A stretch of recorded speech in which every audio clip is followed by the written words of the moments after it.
Mohamed Ben Salman est arrivé en Égypte, première étape de la tournée du prince héritier saoudien à l'étranger, Pape. Effectivement, il est arrivé ce dimanche au Caire pour une visite de 2 jours. À son arrivée, il a été accueilli par le président Abdel Fattah al-Sisi à l'aéroport international du Caire. Mohamed Ben Salman s'entretiendra avec le président égyptien, un allié stratégique.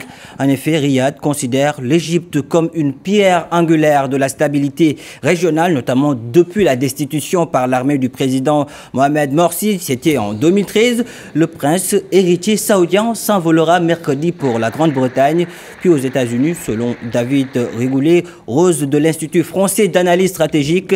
Cette tournée est destinée à attirer les investisseurs étrangers. Je vous propose de l'écouter. Il répondait au micro de nos confrères de Radio Méditerranée Internationale.